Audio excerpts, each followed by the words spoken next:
Hi. The objective of today's video would be to help you to give great answers to Salesforce's or one of their subsidiaries' top 5 interview questions. Question number 1, tell me about yourself. Okay, so your elevator pitch is the most commonly asked questions in their job interviews. And as you would expect, most people would pay particular attention to preparing this interview question. Now, if I'd have to give you 2 pieces of advice here on what sells best when it comes to your tell me about yourself in job interviews, the first one would be that there's a huge trend in job interviews today that is to prepare them using AI. Okay, I have access to thousands of such answers, and I can tell you right from the start, most candidates will reward their answers using AI.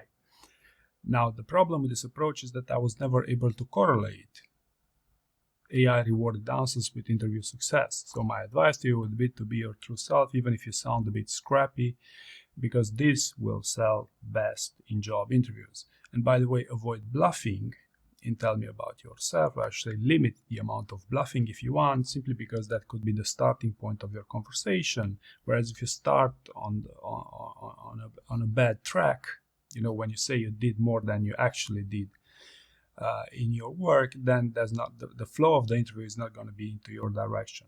Okay, and the second piece of advice I'd like to give you is to follow your interviewer's lead.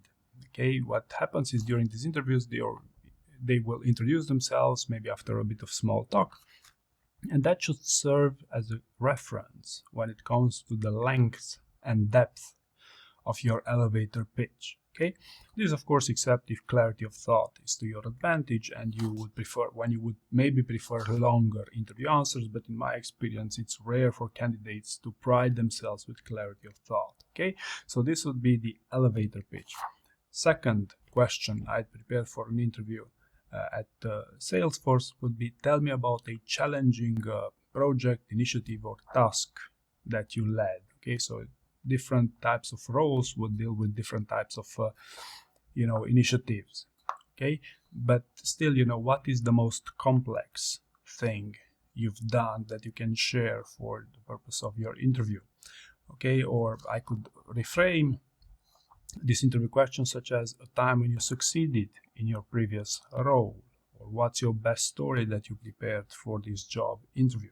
Okay, and you want it when building such answers, I would also encourage you to exhibit high standards.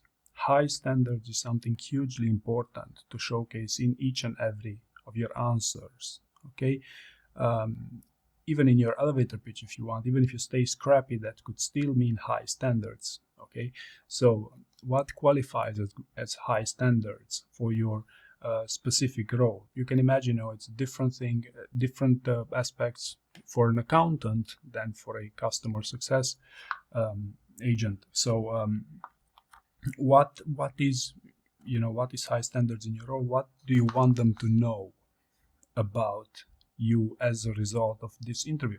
And as you would expect, this is likely only the starting point of a conversation, to follow up and to challenge questions. So you should also choose the type of experience that you share carefully. Also, since this is a behavioral interview question, tell me about time when, I would advise you to use the STAR format to answer it. That is, to present the situation and the task, or the situation and the challenge, then to focus on the action, and ultimately, last but certainly not least, and don't forget to talk about the results. Okay, results are often even more impactful when presented with quantifiable information, some quantifiable metrics if you want. Okay,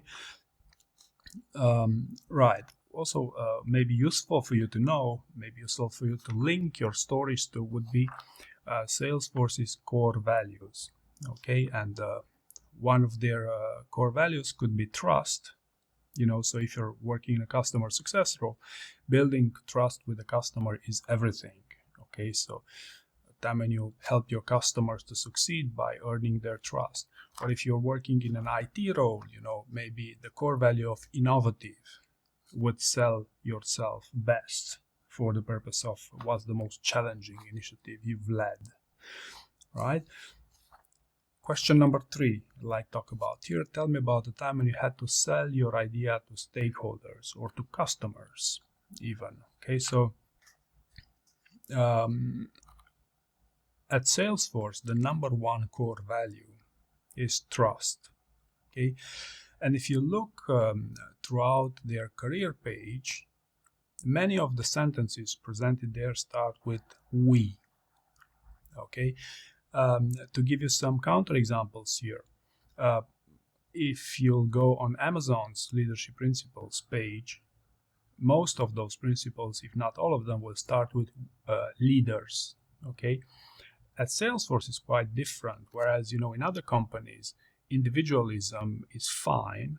At Salesforce, they would even look specifically on whether a candidate overuses I versus we in the way they present, in the way they sell themselves during the part of the interview. So we is something that you would want to focus on exhibiting, to use maybe as a keyword to sell yourself. Now, to the question, how do you sell your ideas to stakeholders? How to convince customers? How do you help customers succeed? This would be on the reasoning of using your interpersonal skills, as well as some data for some roles to convince someone of something. Okay, so if you want to sell yourself as someone who's efficient with these things, you would want to focus on 2 areas, right? You would want to focus on listening to the other side. Maybe maybe it's a customer, maybe it's an internal customer, maybe it's a cross-functional collaboration. Okay, to listen carefully to their side of the story. The second part would be to bring in the data, so to speak, to motivate your choice. That you on your way of doing things, if you want. And both of these, listening to the other side and coming up with the data, are with the shared common goal of earning their trust.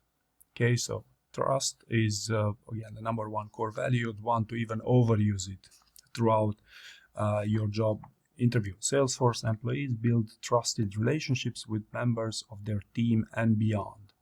We demonstrate trust in our employees in many ways. Okay, so trust is everything. We even overuse we versus I did whenever you can. Again, stay away from bluffing on assignment, on saying you did more than you actually did for projects, because this might not flow in the direction you expect. Okay, so this is how you would answer the question, tell me about the time you had to sell your idea to someone, right? Both, again, like the previous one, it's a behavioral interview question, so it's best answers in the STAR format. You would present the situation with the challenge, what was the idea you were trying to sell. Then you present the action. Remember those 2 levers of success, that of listening to the other side and coming up with the data, and then you would focus on some results. There's no need for you to talk about a time when it was a so-so result, but rather you would talk about a success story, right? When you were successful in your ability to convince, to sell your idea to the other side. Okay, question number 4 I'd like to talk about here. Tell me about the time when you failed. Okay, so it's a simple interview question, one which, if you don't prepare in advance, will get you by surprise in a job interview, and with the heat of the moment, chances are you'll get stuck. All right, so this is one of the favorite ways that interviewers today find out if you took their interviews seriously. Okay, this would be reason number 1 why they would ask you. But the second reason why they would ask you, tell me about the time when you failed, would be because they want to see if you had any learnings from that experience. What happens is that people who want to duck this question could even say something online, you know what, I never fail, I only learn. A generic statement rather than focusing on the learnings per se. Or they would stay away from presenting any shortcomings they had in their careers for various reasons. But if you want to give great answers, if you want to differentiate yourself from other candidates, you would want to focus on stories with great learnings. Okay, and if you remember, I repeatedly mentioned the STAR format. used to answer behavioral interview questions. Now, if you think of the STAR format, you would spend the situation, task, and action to present the shortcoming, the failure, okay, and then you would focus on the results with the learnings for up to half of your answer.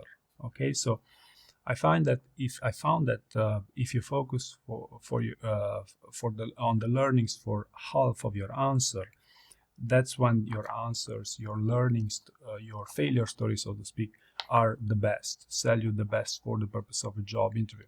And remember what I said throughout this video, you would want to exhibit high standards, you know, in whatever you're talking about. Whereas it's one thing, it's a lower standard if you present, let's say, half a sentence of a learning, you know, from that, when compared, you know, focusing half of your answer and brainstorming for the learnings that you took from that experience when you prepare stories for these job interviews. This question is quite commonly asked, by the way. That's also why I included it here. All right, and question number 5, last but definitely not least, why Salesforce?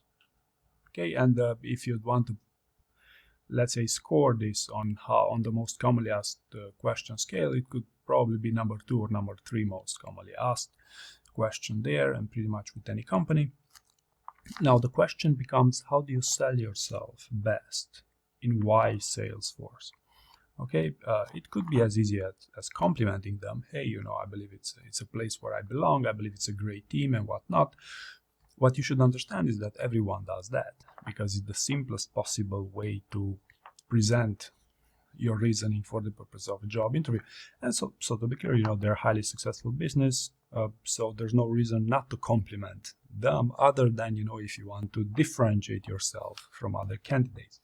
So if you want to differentiate yourself from the pack, you would want to come up with something more innovative or more peculiar, if you want. Okay, so if you want an extreme, to think about an extreme answer to why Salesforce could be something on the lines of, you know what, I'm not sure I want to join as of yet. I'm here to learn more about the opportunity and whether the type of experience I have could be mutually beneficial for this row.